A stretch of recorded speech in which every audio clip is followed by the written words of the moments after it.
হজরত শাহজালাল আন্তর্জাতিক বিমানবন্দর কর্তৃপক্ষের বিশেষ ব্যবস্থাপনায় লেবানন ফেরত গিয়েছে বাংলাদেশে আটকে পড়া অন্তত ২০ জন প্রবাসী।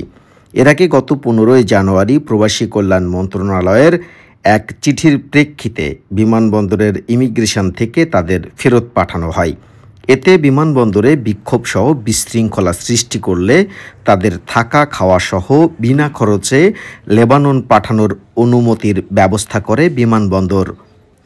এদিকে আরও জানা গিয়েছে, হজরত শাহজালাল আন্তর্জাতিক বিমানবন্দরে এসব প্রবাসীরা যখন বিক্ষোভ এবং বিশৃঙ্খলা সৃষ্টি করে, তখন হজরত শাহজালাল আন্তর্জাতিক বিমানবন্দরে দায়িত্বরত এফসেক এবং বিমান বাহিনীর সদস্যরা তাদের নিরাপত্তায় এগিয়ে আসে এবং কিভাবে তাদের লেবানন পাঠানো যায় সেটি নিয়ে কাজ শুরু করে। অবশেষে বিমানবন্দর কর্তৃপক্ষের বিশেষ ব্যবস্থাপনায় লেবানন ফেরত গেল এই প্রবাসীরা।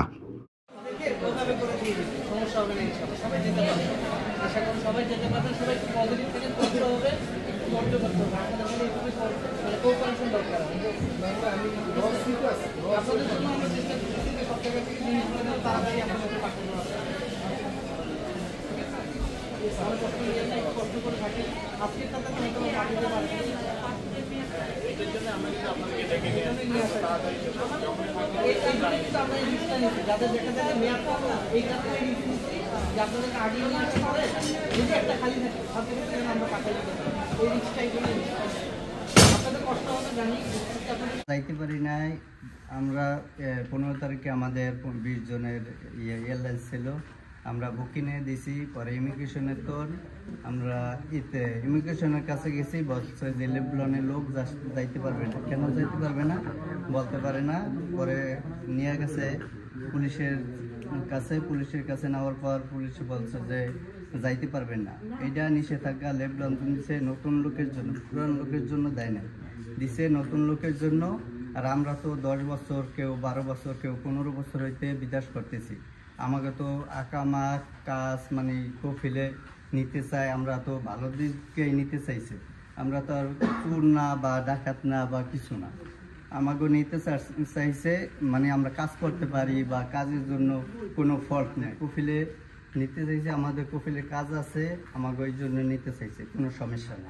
খাওয়া দাওয়া করাইছে, থাকার জায়গা দিছে, খুব আন্তরিকভাবে অনেক কিছু করছে। কিন্তু এটা আমরা অনেক দুঃখিত, এটা আমরা দুঃখিত যে অনেক কিছু করছে।